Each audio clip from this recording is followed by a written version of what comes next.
Isabella Carter had never been so nervous in her life. Her heels clicked sharply against the marble floor of Steele Enterprises, the towering skyscraper that dominated the New York skyline. Everyone knew the name, Alexander Steele, the youngest self-made millionaire in the city, a man both admired and feared. He was a legend of ruthless deals, impossible discipline, and unshakable control. And now, somehow, she was walking into his empire as his new secretary. The receptionist gave her a quick glance, then whispered, "Good luck, honey, he's intense." Isabella smoothed her skirt, clutching the folder with her resume tighter than necessary. Intense was an understatement. She had read the articles, heard the stories. Steele didn't just run his company, he ruled it. He demanded perfection, and anyone who didn't meet his expectations was gone before they could blink. The elevator doors opened, and she stepped onto the top floor. The atmosphere was different here, colder, quieter, as if the walls themselves demanded respect. His office door loomed ahead, massive, polished oak with his name engraved in gold. "Come in," a voice commanded before she even knocked. Her breath caught. Alexander Steele sat behind his desk, sharp suit tailored to his broad shoulders, dark hair slicked back neatly. His gray eyes flicked up from a document, pinning her instantly. They were the kind of eyes that stripped away pretense, as if he could see everything she was and everything she feared. "You're late," he said flatly. "I know, sir, 9 o'clock on the dot." Isabella glanced at the clock. His lips twitched, not quite a smile. "I expect people to arrive 10 minutes early. Being on time is already late." Heat rushed to her cheeks. She swallowed and forced a nod. "I'll remember that." For a long moment, silence stretched between them. He studied her like a puzzle piece he wasn't sure fit into his empire. Then he leaned back in his chair, steepling his fingers. "You've worked as an assistant before." "Yes, small firms, nothing like this." "Nothing is like this," he cut in. "Here, mistakes cost millions. You'll answer my calls, manage my schedule, and anticipate my needs before I say them. You'll be invisible when I want silence and efficient when I want results." Her pulse quickened, but she nodded firmly. "I can handle that." His gaze lingered, as if testing her resolve. Then his tone dropped lower, deliberate. "One more thing." She straightened. "Yes, Mr. Steele." He rose from his chair, walking around the desk with the slow grace of a predator. He stopped a breath away, his presence overwhelming. His cologne, clean, expensive, dangerous, wrapped around her. "My most important rule." His voice was a low warning now.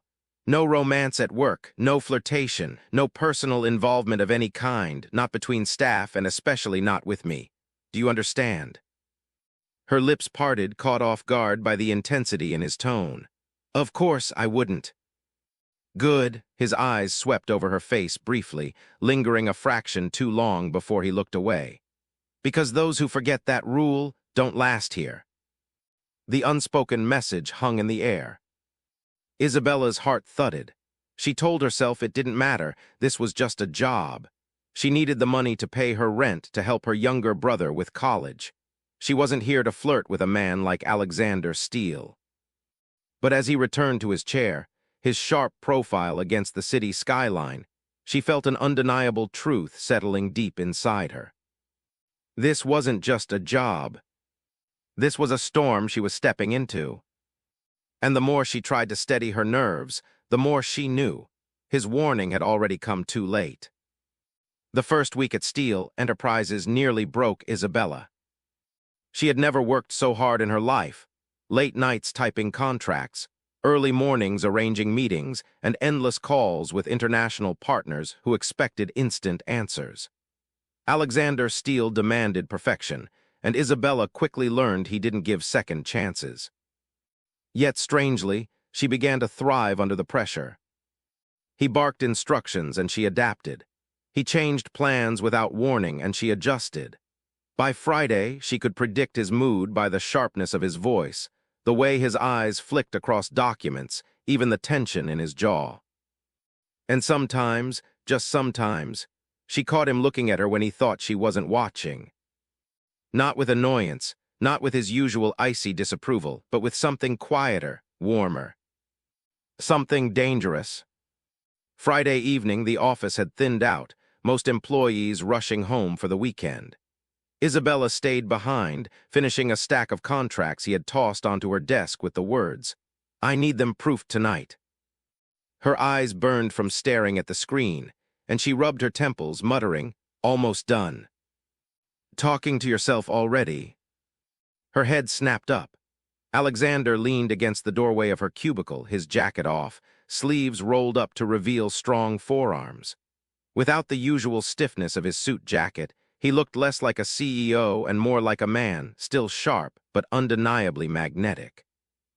Just keeping myself motivated," she stammered. His gaze swept over the papers on her desk. "You've done well this week." Isabella blinked. Was that a compliment? He stepped closer, lowering his voice. "Most people crack within days, you haven't." Her pulse raced. "I'm not most people, Mr. Steele." His lips curved, faint but real this time. "Apparently not." The silence that followed stretched, thick with something neither of them wanted to name. Isabella tried to look away, but his eyes held her captive, gray, intense, filled with a fire he usually kept locked away. She swallowed hard, forcing herself back to reality.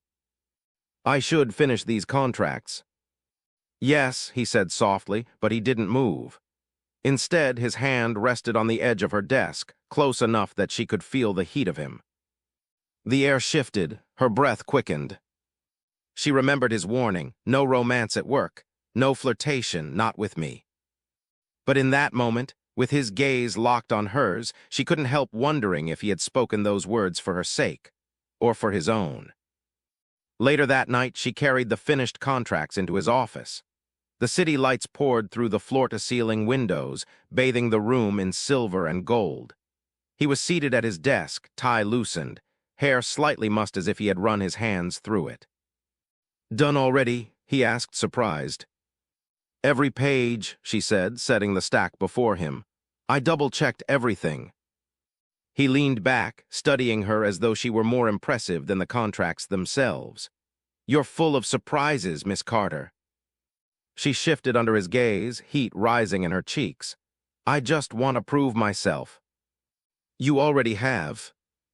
The words landed heavier than she expected, lingering between them. For the first time, his tone wasn't sharp or commanding. It was softer, almost vulnerable. "Mr. Steele," she began, but trailed off, not sure what she meant to say. He stood, walking slowly toward the windows, his silhouette cut against the glittering skyline, powerful yet strangely lonely. "Do you know what they call me out there?" He gestured at the city. Isabella frowned. "The Ice King, the man with no heart." His lips twitched at her honesty. "And you believe that?" She hesitated. "I think maybe you hide more than people realize." He turned, eyes locking with hers, and something flickered across his face. Surprise, maybe even a crack in the armor. No one dared speak to Alexander Steele that way, but she had. And instead of anger, she saw hunger. He crossed the room in 2 strides, stopping close enough that she felt the energy radiating off him. His voice was low, rougher now. "Be careful, Isabella. You're crossing lines you don't even see." Her chest rose and fell rapidly. "Maybe you don't want me to see them." The tension snapped like a live wire. His hand brushed her arm, light, testing. Then he pulled back suddenly, jaw tight, as if furious with himself. "Go home," he ordered, turning away. She froze. "Mr. Steele." Now, his voice was clipped, controlled again, but she heard the ragged edge beneath it. Isabella grabbed her bag, leaving quickly, her heart pounding in her chest. But as she stepped into the elevator, she caught a glimpse of him through the glass walls of his office. Standing alone, fists clenched, staring at the skyline like a man fighting a war with himself. And for the first time, she knew with absolute certainty. Alexander Steele wasn't as unshakable as he wanted the world to believe. And she was the weakness he could never afford. Isabella had never worn a dress like this before. It shimmered beneath the soft light of her apartment, hugging her curves in a way that made her blush when she caught her reflection. The invitation had come that morning, delivered by courier with Alexander's seal. "You will accompany me to the charity gala tonight, 8:00 p.m. sharp." There had been no pleas, no choice, just an order. Yet as she zipped the dress and slipped into heels she could barely walk in, a nervous thrill spread through her chest. This wasn't just about work anymore. She was stepping into his world. The gala was breathtaking. Crystal chandeliers hung above polished marble floors, and the air buzzed with laughter, expensive perfume, and the clink of champagne glasses. When she entered by Alexander's side, every head turned. He was devastating in a black tuxedo, crisp and perfect, with an aura of power that commanded the room. His hand rested lightly at the small of her back, guiding her, claiming her. "Smile," he murmured without looking at her. "They're all watching." She forced her lips into a soft smile, but her heart hammered wildly. "Why me?" she whispered, careful not to draw attention. His eyes flicked toward her, smoldering. "Because tonight I want you here." The words sent a shiver down her spine. For the first hour, Isabella stood quietly as Alexander conversed with investors, politicians, and CEOs. She poured on every ounce of charm she had, nodding, smiling, answering politely when spoken to. But when a group of society women whispered and cast curious looks in her direction, she leaned close to Alexander, her voice barely audible. "They think I don't belong here." His eyes cut toward the women, sharp as blades. Then he bent down, his lips brushing the shell of her ear as he whispered, "Let them think what they want. You belong here because you're with me." Her cheeks burned, her knees weakened. And for the first time, she wondered if he believed his own words. Later in the evening, when the orchestra began to play, couples drifted onto the dance floor. Isabella lingered by the edge, watching with a mixture of envy and nerves. She nearly jumped when Alexander appeared beside her, offering his hand. "Dance with me." Her eyes widened. I don't know if I can." "You can," he said firmly, taking her hand before she could refuse. The music swept around them as he led her onto the floor. His hand pressed against her back, his touch warm through the silk of her dress. She tried to focus on the steps, but every brush of his body against hers set her pulse racing faster. "You're trembling," he murmured, his lips close to her ear. "Because you're too close," she whispered back. His smirk was dangerous, "And you don't like that?" She bit her lip, unable to answer. The truth was she liked it too much. Halfway through the song, she stumbled on a turn. He caught her effortlessly, pulling her flush against him. Their eyes locked, and for a moment the crowded ballroom faded away. She could see it in his gaze, desire, hunger, and something he was fighting hard to suppress. "Alexander," she breathed. He lowered his head, his mouth a hair's breadth from hers. She felt the heat of his breath, the tension of his restraint. But instead of kissing her, he pulled back sharply, spinning her away before she could think. The song ended and applause filled the hall. He released her hand too quickly, his jaw tight. "Get some air," he ordered softly, almost gruffly, before disappearing into the crowd. Isabella stepped onto the balcony, her chest rising and falling as she tried to steady herself. The night air was cool, scented faintly with roses from the gardens below. Her thoughts spun. What was happening between them? This wasn't supposed to happen. He had rules, he had boundaries. And yet she couldn't deny the truth. Something dangerous was pulling them together. She jumped when the balcony door opened. Alexander stood there, his expression shadowed by moonlight. For a long moment, neither spoke. Then he walked toward her slowly, each step deliberate. "You shouldn't be out here alone," he said, his voice lower than usual, almost rough. "I needed to breathe," she whispered. "Being around you, it's too much." His eyes darkened, his body taut. "Is that so?" Before she could answer, his hand rose to her cheek, brushing lightly against her skin. She froze, heat flooding her body. "Alexander, this is a mistake," he muttered, though his thumb lingered at her jawline. "But I can't seem to stay away from you." Her breath hitched, "Then don't." The last sliver of restraint snapped. His mouth crashed against hers, fierce and hungry, as though he had been starving for her from the moment they met. She gasped into the kiss, clinging to his jacket as his arms wrapped around her, pulling her impossibly close. The world melted away. Only the taste of him, the fire of his lips, the intoxicating heat of his body pressed against hers. When he finally pulled back, his breath was ragged, his eyes wild. "This changes everything," he whispered. But Isabella, lost in the aftershocks of the kiss, could only nod. Because in that moment, she knew she was already falling. And she had no idea just how dangerous his tactics truly were. The silence after their kiss was louder than the orchestra inside. Isabella's lips tingled, swollen from the intensity of his mouth. She tried to breathe, to think, but her mind was a blur. "Alexander," she whispered, her voice trembling. But he silenced her with a finger pressed lightly against her lips. His eyes burned with something fierce: desire, possession, danger. "You shouldn't make me want you," he said, his voice rough. Her chest rose and fell rapidly. "I'm not trying to."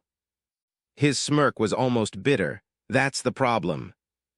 Before she could respond, he took her hand and pulled her back inside, not toward the ballroom, but through a discreet side door that led to a private corridor. The hall was quiet, the music muffled by distance. "Where are we going?" she asked, her heart hammering. He didn't answer. His grip was firm, commanding, until he opened the door to a dimly lit lounge, far from the glittering crowd. The moment the door shut, he pressed her against it, his mouth claiming hers again. This kiss was different, hungrier, raw, unrestrained. She gasped against his lips, clutching his jacket as if it were the only thing keeping her upright. His hands roamed her waist, her back, pulling her closer until there was no space left between them. "Alexander," she tried again, though her voice broke. He pulled back just enough to look at her, his breathing ragged. "Tell me to stop," he said hoarsely. "If you don't, I won't." Her body trembled, torn between fear and desire. But when she looked into his eyes, she saw the man beneath the mask, the loneliness, the hunger, the ache he hid from the world.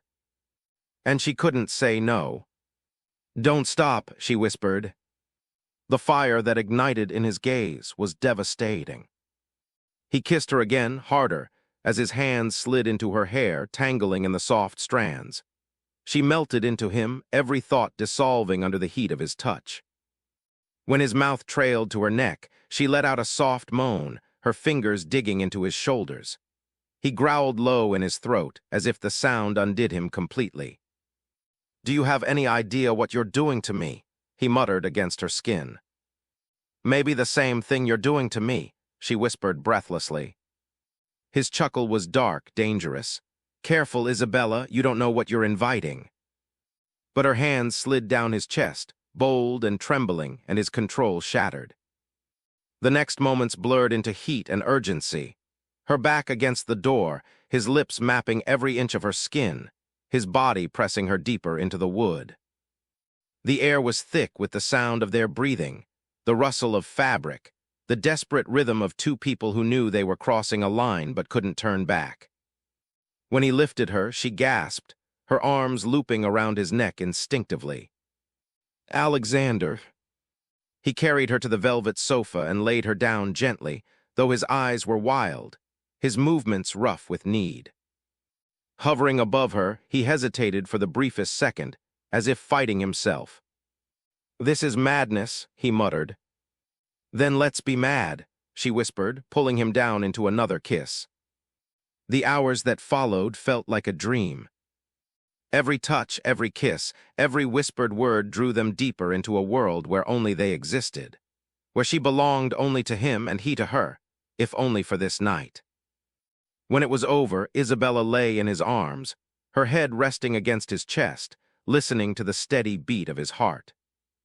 For the first time since meeting him, Alexander looked almost human. His sharp edges softened, his breathing calm, his hand stroking her hair absently as if he couldn't bear to let her go. But even in that quiet, a shadow lingered in his eyes. Was this just a mistake? She asked softly, afraid of the answer. His hand stilled in her hair.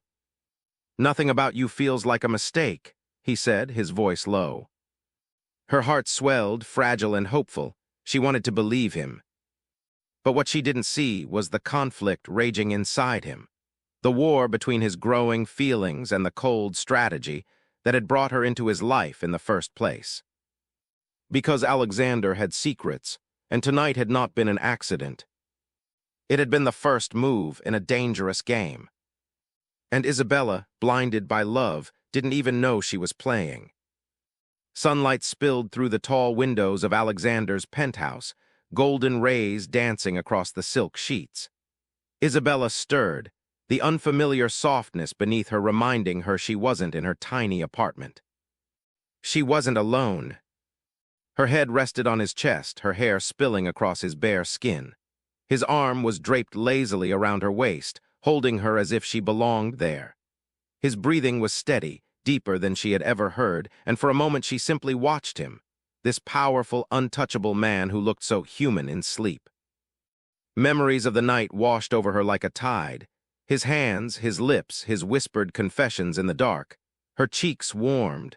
She had crossed a line she never thought she would. And she didn't regret it. A low groan escaped him as he shifted, his hand tightening around her instinctively. When his eyes finally opened, they were softer than she'd ever seen. Morning, he said, his voice rough with sleep. Her heart flipped. Morning. For a while, they simply lay there, tangled together, the silence strangely intimate. Do you always look this peaceful? He teased, brushing a strand of hair from her face. Do you always sound this arrogant first thing in the morning? She shot back, though her smile betrayed her. He chuckled, the sound low and warm, and pressed a lingering kiss to her forehead. When she tried to sit up, pulling the sheets with her, his hand caught her wrist. Stay, he said simply. I should get back. Stay, he repeated more firmly this time. His eyes met hers, and though his tone was gentle, there was an edge to it. A command, not a request. Her pulse skipped. She didn't understand why, but something in her melted under that look. Just for breakfast, she whispered. His lips curved in victory. Good girl. Moments later, she was wrapped in one of his shirts, padding barefoot into the sleek, glass-walled kitchen. He moved with effortless control, pouring coffee like it was second nature to him. The table was already set. He must have called staff without her noticing. Fresh croissants, fruits, smoked salmon, everything too perfect for a casual morning. She raised an eyebrow. Do you always have a hotel breakfast at home? Only when I'm trying to impress someone, he said smoothly, pulling out a chair for her. Her heart fluttered. Over coffee, he studied her quietly, his gaze sharp even when he smiled. She fidgeted under the weight of it. What? She asked nervously. You don't belong in the world you're living in, he said at last. She blinked. Excuse me. You're too bright to be struggling, too beautiful to be overlooked, too perfect to waste yourself in that small life you've been surviving in. Her breath caught. No one had ever spoken about her like that. Alexander. He leaned forward, his hand covering hers on the table. Let me give you more. Let me give you everything. Her chest tightened. She wanted to believe him. She wanted to let herself fall completely. But some part of her hesitated. I don't want to be someone you keep because you can. His smile was slow, dangerous. You think that's what this is? I don't know what this is, she admitted, her voice soft. He stood, walked around the table, and tilted her chin up with a single finger. This is me not being able to let you go, he said, and I don't care what it takes to keep you. Her heart skipped wildly. The intensity in his words should have frightened her. Instead, it thrilled her. She rose from the chair, their bodies close again, and for a moment she let herself forget the unease, choosing only to see the man who made her feel alive. But what she didn't know, what she couldn't know, was that Alexander's words were more literal than she realized. He wasn't just promising to keep her. He was planning it. Every step of their accidental encounters, every gesture of kindness, every passionate kiss had been part of a strategy only he understood. And Isabella, blinded by love, had just walked willingly into his carefully laid trap.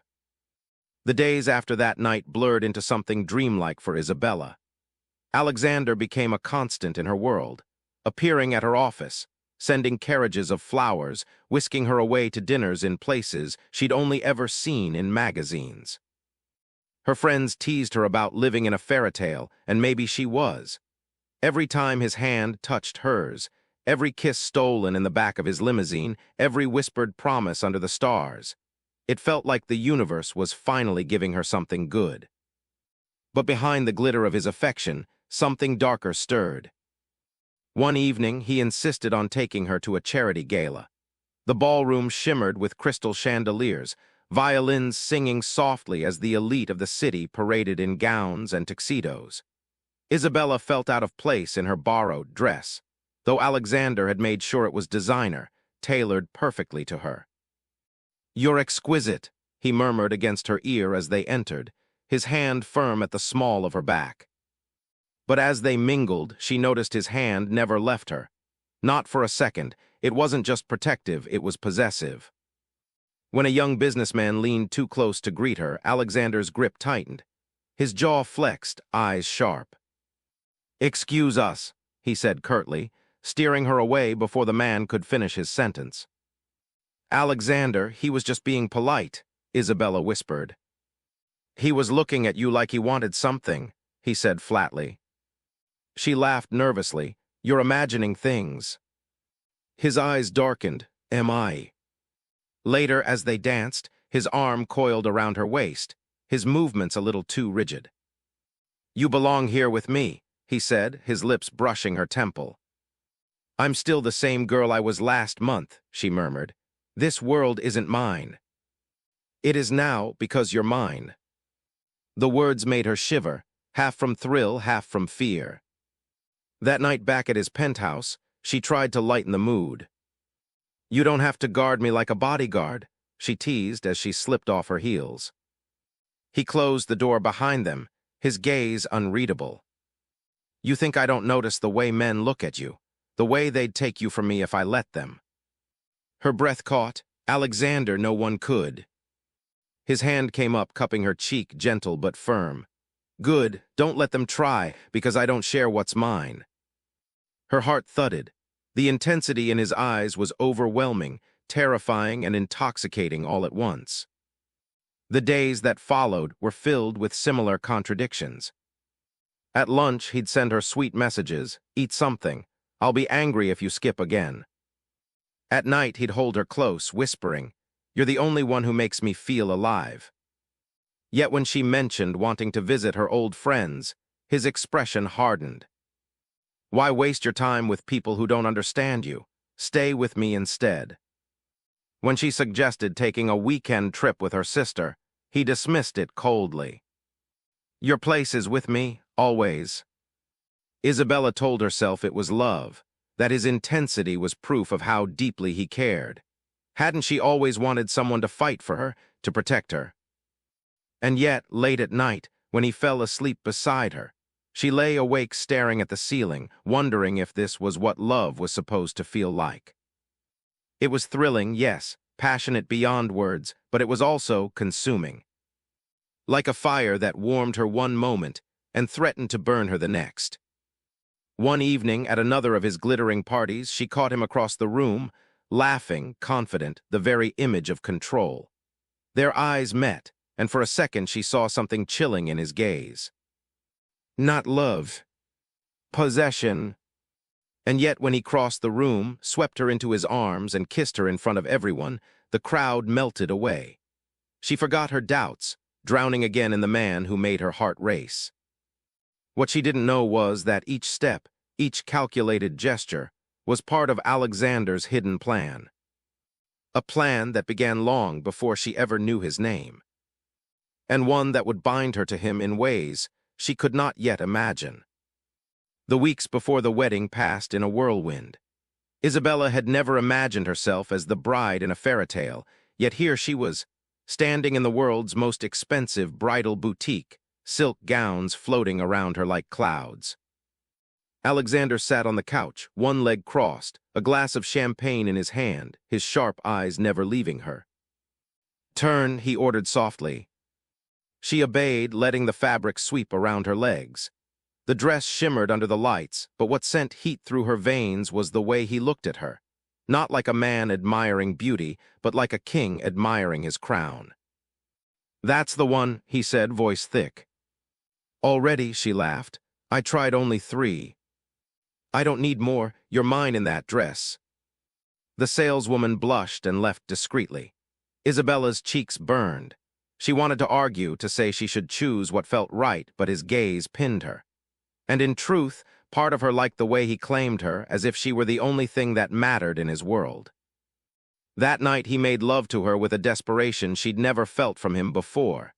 His hands were rougher, his kisses deeper, his whispers darker. "You'll walk down that aisle to me, Isabella," he murmured against her skin. "And once you do, there's no going back." Her body trembled beneath his. "You make it sound like a trap," she teased weakly. His eyes glinted. "It's not a trap, it's forever." The city buzzed with gossip. Newspapers speculated about the billionaire who was finally settling down. Society women whispered about the mysterious girl who had captured him. Isabella's old friends called and texted, begging for details, but Alexander discouraged her from seeing them. "Why share us with people who don't matter?" he said. "They'll only envy you or worse, try to poison your mind." "But they're my friends," she protested. His jaw tightened. "You don't need anyone but me." The firmness in his tone left no room for argument. A week before the wedding, he surprised her with a private party at his mansion. Crystal chandeliers glistened, champagne overflowed, and every guest seemed to orbit around Alexander. Isabella floated beside him, smiling, glowing, yet feeling more like an ornament than a bride. During the night, she slipped away to catch her breath. In the garden, she let the cool night air wash over her. "You look like a goddess," a voice said. She turned to see a young man she vaguely recognized from Alexander's business circle. He offered her a glass of wine, his eyes soft. Before she could respond, Alexander appeared, swift as a storm. His hand gripped her waist with unyielding strength. "Run along," he told the man, his voice steel wrapped in velvet. The guest stammered and disappeared. "Alexander, he was just being polite," Isabella whispered. Alexander's face lowered to hers, his breath hot, his eyes burning with a dangerous edge. "Polite men don't look at my bride like that." "Your bride," she said softly. "Yes, mine, soon in name, already in truth." He kissed her fiercely, almost punishingly, until she could barely breathe. And though her heart pounded with a flicker of fear, she kissed him back, as always, helpless to resist. As the wedding drew near, her dreams grew restless. She dreamed of silk ribbons binding her wrists, of Alexander's voice echoing, "Forever, forever." Yet each morning he greeted her with tenderness. Breakfast in bed, roses at her side, whispered, "I love you" that soothed her doubts. She told herself it was just nerves. Every bride felt them, didn't they? On the morning of the wedding, Isabella stood before the mirror, radiant in the gown he had chosen. Her reflection was breathtaking, yet she hardly recognized the woman staring back. The door opened, and Alexander entered, breaking tradition. "You shouldn't see me before," she began. "I make my own traditions," he said. He came to her, kissed her forehead, then cupped her face. His eyes softened, but the steel beneath never vanished. "Are you ready to be mine?" he whispered. She swallowed, nerves tangling with desire. "I already am." His smile was sharp, triumphant. "Good, because once you walk that aisle, Isabella, you'll never escape me." Her chest fluttered. She wanted to believe he meant it as love. She wanted to. And so, with trembling hands, she let him lead her toward the altar that would seal her fate. The church bells rang across the city, their chimes echoing like a call to destiny. Guests in glittering gowns and tailored tuxedos poured into the grand cathedral, their murmurs filling the air with envy and curiosity. Everyone wanted to see the billionaire's bride. Isabella waited in a room at the back, her fingers trembling around her bouquet of white roses. Her veil framed her face, softening her nervous smile. She tried to breathe, but the lace bodice seemed to trap the air in her lungs. It's just nerves, she told herself. Every bride feels this way. The door opened and her bridesmaid gasped, "Bella, you're glowing." But Isabella's glow came not from joy, it came from the weight of Alexander's gaze. He stood at the far end of the hall, waiting for her, commanding the room without saying a word. His black suit was cut to perfection, his jaw sharp, his eyes hungry. He looked like a king awaiting his queen. The music swelled, the doors opened. Isabella stepped onto the aisle carpet strewn with petals. The guests rose to their feet. Whispers rippled through the room, "She's so young, she's beautiful, she's lucky." But in her heart, Isabella wondered if it was luck or chains. Alexander's eyes never left her. With every step she took, she felt more tightly bound. When she finally reached him, he extended his hand, strong and sure, and she placed hers into it. His grip was possessive, claiming her before God and the world. "You're mine," he whispered under his breath, lips barely moving. The priest began the vows, but Isabella barely heard the words. Her focus was on Alexander's eyes, burning, unyielding, filled with a promise that was equal parts love and control. When the priest asked Alexander if he took Isabella to be his wife, his answer came like a vow etched in stone. "I do." When the priest turned to her, Isabella's lips trembled. She hesitated for the smallest fraction of a second. Then, under the weight of Alexander's gaze, she whispered, "I do." The applause thundered. The kiss sealed their fate. The reception glittered like a royal ball. Chandeliers bathed the hall in golden light, and every surface gleamed with wealth. 1,000 roses decorated the tables, champagne flowed like rivers, and the music swelled with elegance. Guests toasted the couple, laughing and clinking glasses, but Isabella felt as though she were inside a dream she hadn't chosen. "Dance with me," Alexander commanded, leading her to the center of the floor. As the orchestra began, he drew her close. His hand pressed firmly against her back, his lips brushed her ear. "Smile," he said softly. She obeyed, her lips curved, but her heart raced. Around them, cameras flashed, guests swooned, and the world saw a perfect couple. But to Isabella, the dance felt less like freedom and more like a performance she had no choice in. Later, as she slipped away to catch her breath, she overheard whispers from the guests. "Do you think she married him for money?" "No, he's the one obsessed. Look at him, he can't take his eyes off her." "Obsession isn't love." Her chest tightened. She turned only to find Alexander behind her. His expression was unreadable, but his eyes burned. "You shouldn't wander off," he said smoothly, offering his arm. "I just needed air." "You need me more." His words were soft, but they felt like chains. The night ended in their bridal suite, a room overflowing with candles, silk sheets, and rose petals. Isabella stood nervously by the window, her heart fluttering. Alexander came to her slowly, like a predator circling his prey. His hands framed her face, his kiss devoured her. "You're my wife now," he whispered against her lips. "There's no escape, not from this, not from me." A shiver ran down her spine, not entirely from fear, not entirely from desire. She was his, bound in love, lust, and something darker. And as he carried her to the bed, she realized the truth of the vows. She had stepped willingly into a golden cage, one lined with silk and roses, but a cage nonetheless. The private jet touched down on a secluded island just as the sun was sinking into the sea. The sky burned gold and crimson, waves glittering like liquid fire. From the window, Isabella gasped. This was paradise. Alexander's hand rested on hers, firm, unyielding. "Do you like it?" "It's beautiful," she whispered. "It's ours," he corrected, his voice rich with pride. The villa was a palace by the sea, All white marble, infinity pools, and glass walls that opened onto endless blue. Servants bowed as they entered, carrying champagne on silver trays. Isabella's heart fluttered. This was the kind of luxury she had only seen in dreams. Yet beneath her awe, a quiet unease stirred. That night after the fireworks painted the sky, Alexander led her inside. Rose petals covered the bed, candles flickered, soft music hummed from hidden speakers. He poured champagne into crystal flutes, then handed her one. "To us," he toasted.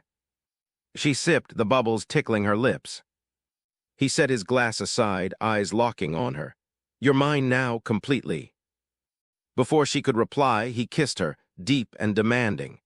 His hands claimed her body as if marking territory, every touch both worship and possession. Her body responded, but her mind raced. He was overwhelming, intoxicating, yet too intense, as though every kiss was a promise that she could never belong to anyone else. In the days that followed, Alexander showered Isabella with luxury. Breakfasts on the terrace overlooking the ocean. Dresses delivered in silk boxes tied with gold ribbon. Jewelry that sparkled like starlight on her skin. "You'll never want for anything," he told her one morning as he fastened a diamond necklace around her throat. She smiled, but something in her heart whispered, "What if I want freedom instead?" At night, the passion returned. Their lovemaking was fierce, overwhelming. Alexander touched her as though she were both treasure and battlefield, every kiss a conquest, every embrace a vow of ownership. "You're mine," he whispered again and again, as if afraid she might forget. She clung to him, torn between desire and unease. He gave her pleasure beyond anything she had known, yet his need for control seeped into every touch. He never asked, he took, certain she would give. And she did, every time. But soon, Isabella began to notice the cracks. One morning, she tried to stroll along the beach alone. The sea breeze tangled her hair, the waves lapped at her feet, and for a moment she felt free. Until Alexander appeared at her side, his shadow long across the sand. "You shouldn't be out here without me," he said, his tone smooth but edged. "I just wanted some air." "You want me more," he replied, echoing the words from their wedding night. Her smile faltered. "Alexander, sometimes I need space." His eyes darkened, and though his lips curved, the smile didn't reach his gaze. "Space doesn't exist between husband and wife. Where you go, I go." Another night, at dinner under the stars, he lifted his glass in a toast. "To forever." She raised hers slowly. "Forever," she echoed, though the word felt heavy on her tongue. The guests, business partners flown in for a brief celebration, smiled and applauded.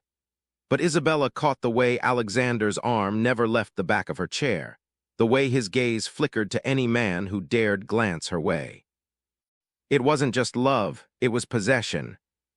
Later, as he pulled her into their bedroom, his lips brushing her ear, he murmured, "You're the center of my world.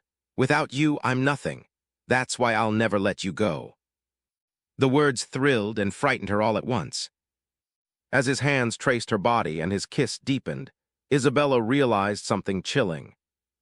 This paradise was not freedom. It was a beautiful, luxurious cage. And Alexander held the key. The days on the island drifted in golden haze. Every morning, sunlight spilled across the bed, warming Isabella's bare skin as Alexander pulled her close, lips pressing against her shoulder. Every night, the sea outside roared like an audience to their passion. On the surface, it was perfect, a dream every woman would envy. But dreams, Isabella realized, could be fragile. One afternoon, while lounging by the pool in a pale silk dress Alexander had chosen for her, Isabella laughed at a joke made by one of the villa's staff. It was harmless, just a kind man helping her adjust the parasol. She glanced up to find Alexander watching. His expression wasn't anger, not exactly, but his smile was too sharp, his eyes too focused. The staff member bowed quickly and left. "Was that funny?" Alexander asked, sitting beside her. "It was nothing, Alexander, just a joke." His fingers brushed her cheek, tender yet firm. "I like your laughter, but it should only be for me."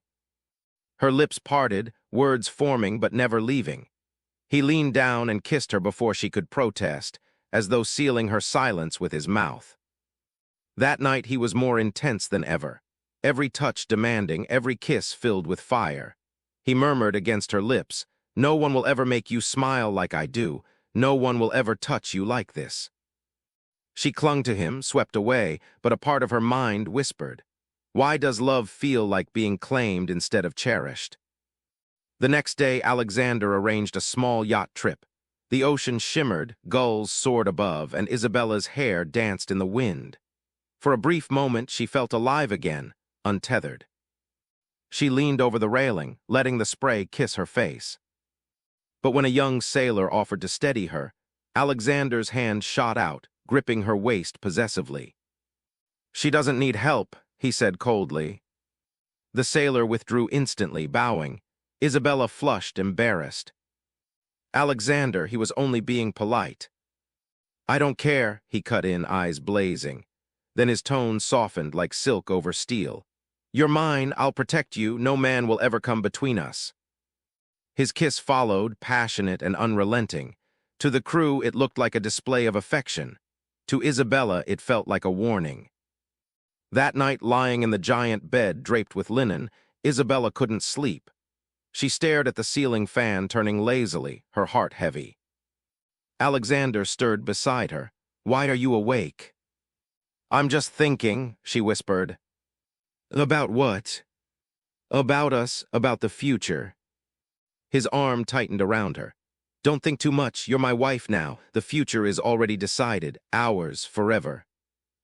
The word forever should have comforted her.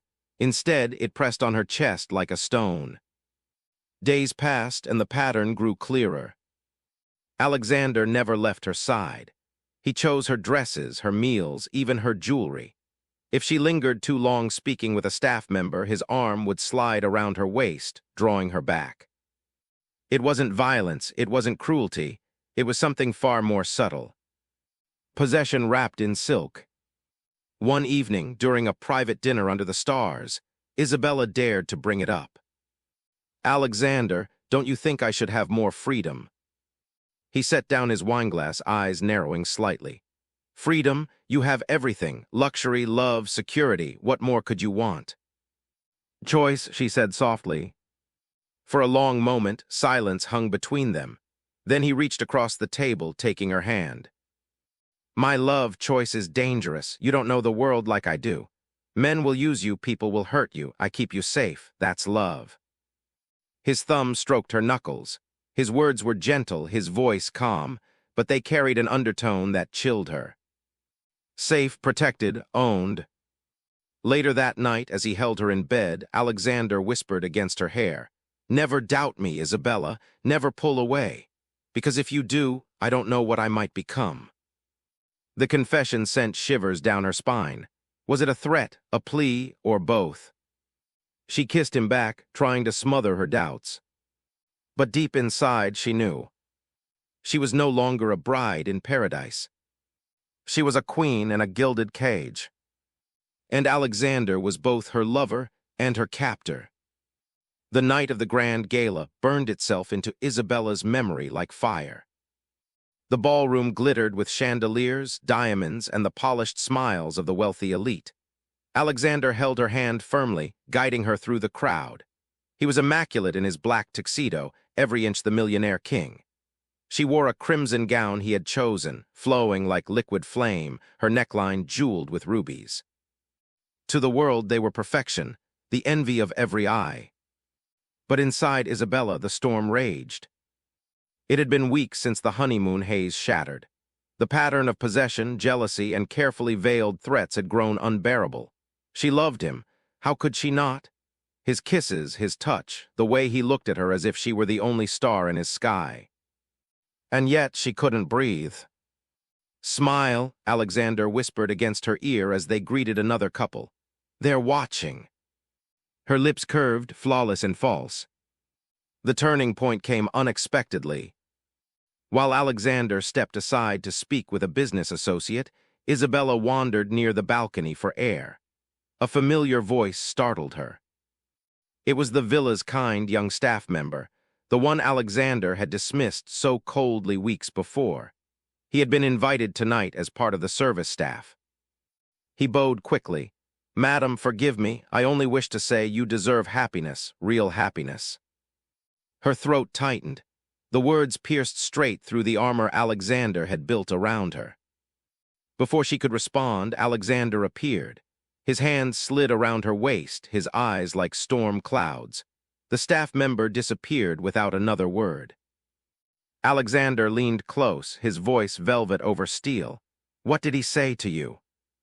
"Nothing," she lied. "Don't lie to me, Isabella." The danger in his tone both thrilled and terrified her. She was tired of the cage, tired of pretending. That night back in their penthouse suite, the silence between them was suffocating. Alexander poured himself a drink, watching her. "You're restless. You've been different." Isabella met his gaze. "Because I can't live like this, Alexander. I love you, but love isn't ownership. I'm not your possession." His jaw tightened, glass cracking faintly in his grip. "You are mine. From the moment you walked into my life, you belonged to me, body, soul, forever." Her voice trembled, but she forced strength into it. "Forever isn't love if it's a prison." For the first time, silence fell between them, heavy and dangerous. Then Alexander crossed the room. His hand gripped her chin, tilting her face to his. His eyes burned with a desperate hunger. "You don't understand, Isabella. I've built empires, destroyed men, conquered everything. But you—" His voice cracked, raw, unguarded. "You're the only thing I can't lose. Don't make me lose you." Her heart broke at the vulnerability beneath his control. For a moment, she saw the boy beneath the millionaire, the man who had been abandoned, betrayed, left hollow until he found her. Tears blurred her vision. "Then let me love you freely, Alexander, not because you demand it, because I choose it." The silence stretched. His breath ragged, his hands trembling as if fighting a war inside himself. Finally, he released her. For the first time, Alexander stepped back. His shoulders sagged, his voice hoarse. "If I let go of control, if I give you freedom, will you stay?" Isabella's chest ached. She moved closer, taking his hand. "If you trust me, I'll never leave, but if you keep me caged, one day, you'll open your eyes and I'll be gone." That night, their lovemaking was different. No hunger, no dominance, no unrelenting possession. Instead, Alexander's hands shook as if afraid she would slip through his fingers. He kissed her not like a man claiming territory, but like a man begging to be chosen. And for the first time, Isabella kissed him back not out of fear, not out of duty, but out of love. Weeks later, the world saw them again. Isabella and Alexander, arm in arm, the picture of perfection. But those who looked closer noticed something new. Isabella's laughter was freer, her eyes brighter. Alexander's hand still held hers, but not with a grip of chains, with a quiet, trembling trust. Because he had finally learned, love was not ownership, love was surrender. And Isabella had chosen him, not because she had to, but because she wanted to. Forever.